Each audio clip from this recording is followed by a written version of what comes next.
Hello दोस्तों, नमस्कार। स्वागत है आपका सक्सेस इन हिंदी अकेडमी। देखिए दोस्तों, आज हम सॉल्यूशन करने जा रहे हैं सीईटी का पेपर 2025 वाला, जो इवनिंग शिफ्ट में हुआ था, यानी 26 तारीख को। और जो मैं सिर्फ आपको हिंदी सोल्व करवाऊँगी, क्योंकि बहुत सारे जो यूट्यूब वाले हैं वो बाकी करवा देंगे आपके, लेकिन हाँ, हिंदी का आप है कि मैंने कोशिश की है कि इसमें कोई गलती ना हो। ठीक है, तो बगैर देर किए शुरुआत करते हैं। अगर अभी तक आपने चैनल को सब्सक्राइब नहीं किया तो सब्सक्राइब कर लें। आगे बढ़ते हैं। निरीक्षण एक अशुद्ध शब्द है। तो पेपर करने का सबसे बेहतर तरीका होता है, सबसे पहले अंडरलाइन करो कि इसमें पूछा क्या गया है। मतलब इसमें आपको शुद्ध शब्द बताना है, तो क्या सही शब्द चुनना है। तो इसका रहेगा ऑप्शन नंबर सी रहेगा, निरीक्षण। ऐसे लिखा जाएगा शुद्ध शब्द। ठीक है, ऐसे लिखा जाएगा। हो सकता है कि पीडीएफ थोड़ी धुंधली हो गई हो। अब सु प्लस आगत, स्वागत में कौन सी संधि है? तो आप सभी जानते हैं, ये व रे से पहले अगर आधे वर्ण आए तो हो गए आपकी क्या है, यण संधि। यण संधि, ये व रे से पहले आधे वर्ण आए तो आपकी यण संधि होगी। और ये व रे से पहले पूरे वर्ण आए तो आपकी अयादि संधि होती है। ठीक है, देखो यहाँ दिख लेती हूँ, ये व रे से पहले, ये लिखा ऐसे ही जाएगा राइटिंग इस पर, आधे वर्ण, क्योंकि इसमें क्या है, पेंसिल अच्छी से नहीं चलती है। ये व रे से पहले आधे वर्ण तो यण संधि। अब यण संधि में देखो ना, ये आधा होता है, लंत लगा होता है। और ये व रे से पहले पूरे शब्द आए तो अयादि संधि। अब अयादि में सारे क्या पूरे होते हैं, तो ये यण संधि, ये इसकी ट्रिक है, ये याद रखोगे तो इसमें आपका आएगा यण संधि। ठीक है, आगे बढ़ते हैं। वरना और ताकि, जो कि शब्द अंत क्या है, समुच्चयवादी। समुच्चय का मतलब होता है दो चीज़ों को जोड़ना। तो वरना ताकि ये क्या है, इसमें ये दो चीज़ों को, यानी दो वाक्य को जोड़ते हैं। मैं ये काम कर लेता वरना ये हो गया। ठीक है, मोहन सोता है और क्या है, सोहन पढ़ता है। और तो ये क्या है, दोनों चीज़ों, दोनों वाक्य को जोड़ रहा है। ठीक है, संबंध का मतलब होता है किसी वाक्य में, दो वाक्य में संबंध हो।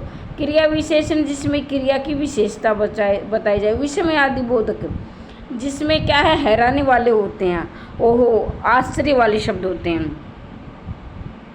आगे बढ़ते हैं। 15 नंबर की भी हरियाणा जी की आई थी और मैंने कोशिश की है। वैसे तो कुछ प्रश्न ऐसे होते हैं जो कि आंसर की में आयोग कुछ मानता है, वो बात की बातें हैं, लेकिन हम कोशिश करेंगे सारे के सारे सही करें। क्रिया के जिस रूप से पहले कार्य के समाप्त होने का बोध हो, कार्य के समाप्त होने का बोध हो, तो ये पहले निशान लगा रखे, कहीं ये सोचो कि मैंने निशान लगाए, ऐसा नहीं। जिसका पेपर है उसने सारे ठीक कर रखे हैं। पूर्ण भूतकाल, अपूर्ण भूतकाल, हेतु हेतुमंद भूतकाल, संदिग्ध भूतकाल। तो देखो, जो कार्य अभी समाप्त हो गया है तो इसका मतलब वो पूरा हो चुका है। और क्या है, अब वो काम यानी वो समय बीत गया तो भूत, जो समय बीत जाता है उसे भूत कहते हैं, ये आप सभी जानते हैं। और जो आने वाला समय होता है भविष्य होता है, और जो चल रहा है वो वर्तमान होता है। अब ये कार्य, मान लीजिए ये कार्य क्या, मोहन पढ़ रहा है, तो मतलब क्या है, कुछ तो उसने पढ़ लिया है और कुछ क्या पढ़ना बाकी है, तो ये पूर्ण भूत है। भाई क्या है, जैसे कहानी उसने, मोहन ने ये कहानी पढ़ रहा, तो मतलब कुछ कहानी उसने पढ़ ली, कुछ बची हुई है। संदिग्ध होता है जिसमें हैरानी होती है। संशय होता है जिसमें क्या है, संशय होता है। हेतु मतलब क्या है, अगर वो जैसे शर्त होती है, अगर मैं पढ़ लेता तो पास हो जाता, तो इसमें क्या है, शर्त होती है। तो ये तुम्हें एक कार्य दूसरे कार्य पर निर्भर होता है। अगर ये काम होगा तो ही दूसरा काम होगा, वरना नहीं होगा। ठीक है, पहला कार्य क्या है, पहले कार्य पर दूसरा कार्य निर्भर होता है। अब आगे चलते हैं। ये हो गया हमारे क्या है, कौन सा था, 90 वाले प्रश्न पर चलते हैं।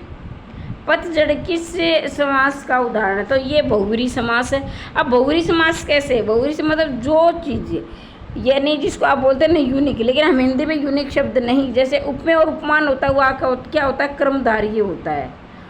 और क्या है, जैसे कि सभी ऋतुओं में, सभी ऋतुओं में जो विशेष ऋतु है तो वो क्या है, पतझड़ है, मतलब जिसमें पत्ते झड़ते हैं, तो वो बहुरी हो गया।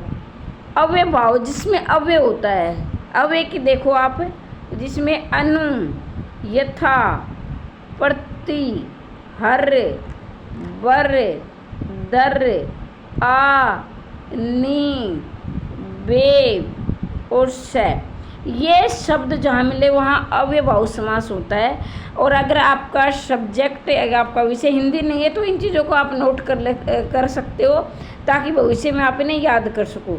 लेकिन जिसका विषय हिंदी है वो तो उनको तो टिप्स पे होगा ही। और एक और आता है इसके पुनरुक्ति वाले, जैसे पुनरुक्ति वाले शब्द, पुनरुक्ति वाले शब्द, इसके अलावा पुनरुक्ति वाले कौन से होते हैं, जैसे कि दिनों दिन, दिनों दिन, रातों रात, रात ही रात में, दिन ही दिन में, तो ये शब्द क्या है, इसमें अव्ययभाव समास होता है।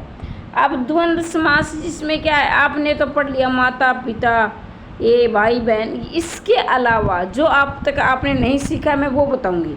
जैसे कि मैंने बोल दिया 21 कॉपियाँ, अब क्या है 21 कॉपियाँ, तो इसमें क्या होगा, इसमें होगा कि एक जो भी सम शब्द नहीं होते, जैसे कि एक और 20, एक और 20, तो ऐसी जो संख्या होगी, जो विषम संख्या होगी, जैसे 20 के में, तो उसमें होगा द्वंद, एक और, जो छोटी संख्या आगे आएगी और बड़ी संख्या पीछे जाएगी, बड़ी संख्या पीछे जाएगी, छोटी, जैसे अभी 21 बताया मैंने, तो एक पहले होगा और 20 बाद में होगा, तो छोटी संख्या आगे होगी और बड़ी संख्या बाद में होगी, तो यहाँ होगा बहुव्रीहि समास। ठीक है। आलस्य एक विशेषण शब्द है, इसका भाववाचक संज्ञा रूप बनाइए। तो आलसी, आलस्य ये क्या है, भाववाचक। और देखो आलसी तो है, लिखा ही है, आलस्य भी टक जाए। और आलसीपन अगर देखा जाए, अगर यूँ वैसे तो कोई भी शब्द बना सकते हैं, लेकिन एक नियम होता है व्याकरण के कि कुछ शब्द हम ज़बरदस्ती बनाते हैं, वो गलत होता है। कि व्याकरण वैसे देखा जाए तो आलसीपन कोई शब्द नहीं होता, वो ऐसे यूज प्रयोग में भी नहीं आता जिसमें आलस्य होगा। ये आलसी, देखो ये आलसी लड़का है, आलसी लड़का है, तो यहाँ अगर आपको विशेषण छाटना है तो यहाँ होगी संज्ञा और ये होगा विशेषण। अब ये विशेषण कैसे हुआ ये देखो आप, अगर संज्ञा के आगे कोई शब्द लगता है, प्रयोग होता है, तो वो विशेषण है, वरना वो विशेषण नहीं होता। अब लड़का क्या है, संज्ञा है। अब आलसी, अब बिल्कुल सही सटीक बैठ रहा है शब्द, तो ये क्या है, विशेषण है। अब आलसीपन लड़का नहीं बैठा तो ये विशेषण नहीं है, ठीक है ना। तो यहाँ होगा बी।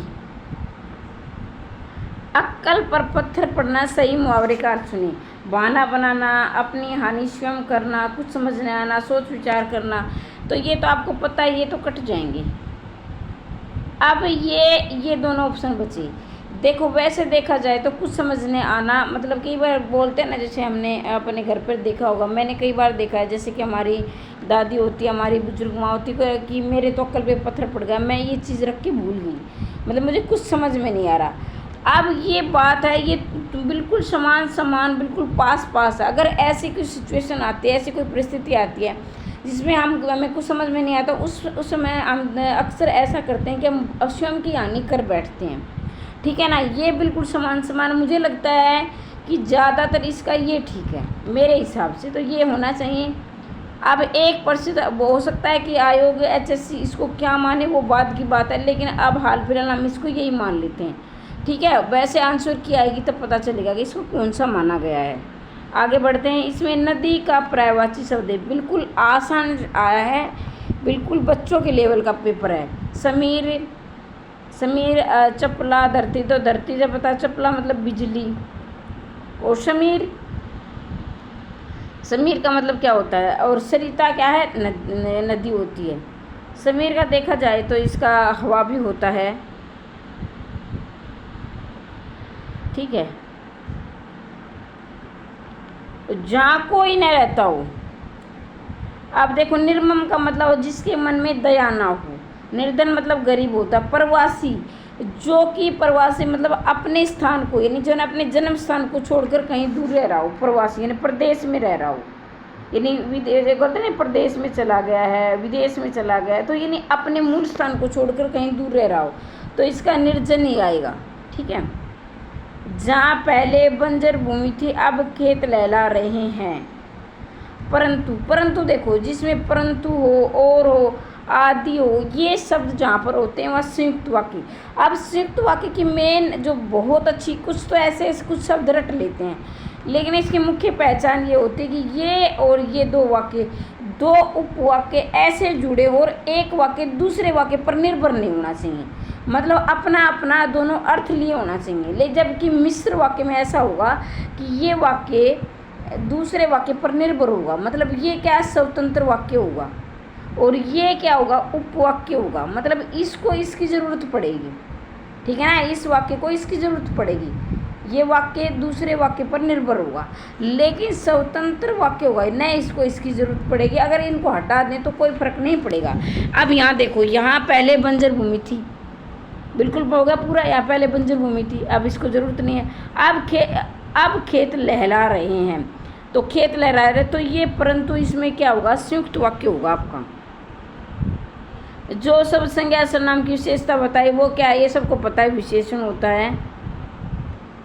आगे बढ़ते हैं, तो ये कहाँ तक हमने कर लिया था।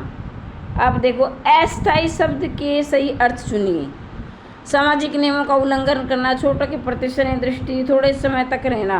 तो ये देखो अस्थायी का सही, जो अस्थायी होता है ना वो थोड़े समय के लिए होता है, जिसको आप बोलते ना कि कंपल्सरी। कंपल्सरी क्या होता है स्थायी, मतलब ये आपको माननी पड़ेगी, और कुछ समय के लिए लगा देते उसे क्या बोलते हैं आप इसको हिंदी में, तो ये क्या ऐच्छिक, मतलब ऐसा भी हो सकता है इसका ऐच्छिक है, मानो या ना मानो। लेकिन स्थायी मतलब कोई चीज़ बिल्कुल मजबूत में होगी, बिल्कुल माननी ही पड़ेगी। अस्थायी मतलब थोड़े समय के लिए, थोड़े समय तक चलना, ठीक है। सामाजिक नियमों का उल्लंघन नहीं है, छोटों के प्रति स्नेह दृष्टि, चाल चलन ये नहीं है, ऐसे तो ये। और हिंदी दिवस आपको सभी जानते हैं 14 सितंबर को मनाया जाता है, 14 सितंबर 1949 को हिंदी दिवस कब मनाया। वैसे देखा जाए ना तो इसको मान्यता मिली थी 22 भाषाओं में, लेकिन मनाया जाने लगा ये 1953 से मनाया जाने लगा, ठीक है। लेकिन हिंदी दिवस को मान्यता आ जाए तो 1949 आएगा, 14 सितंबर 1949। लेकिन पहली बार मनाया गया था 1953 में, और 22 भाषाओं में हिंदी को दर्जा दिया गया है। और हिंदी क्या है कि हमारी राजभाषा है। ये काफ़ी अभ्यर्थियों को संशय रहता है कि ये हमारी राष्ट्रभाषा है या राजभाषा है। तो आम बोलचाल पहले हम छोटे थे हम भी राष्ट्रभाषा समझते थे, अब हिंदी हमारी राजभाषा है। अब राजभाषा और राष्ट्रभाषा में क्या अंतर होता है, राजभाषा होते हैं जो राज की कार्यों में, चाहे आपके स्कूल है, ऑफिस है, कोर्ट है, कहा जो भी आपके जो कानूनी कार्य होते हैं वो सारे क्या है राजभाषा के अंतर्गत यानी हिंदी के अंतर्गत होते हैं। जबकि राष्ट्रभाषा जो कि देश की बहुसंख्यक जनता बोलती हो, वैसे देखा जाए तो अगर व्यवहारिक रूप में हमारी हिंदी हमारी राष्ट्रभाषा भी, क्योंकि बहुसंख्यक जनता बोलती है हिंदी, और हिंदी हमारे क्या है विश्व में तीसरे नंबर पर बोली जाती है। पहली को नहीं बोली जाती, चीनी बोली जाती है पहली। तो 14 सितंबर आएगा, इसका उत्तर सबने ठीक कर दिया।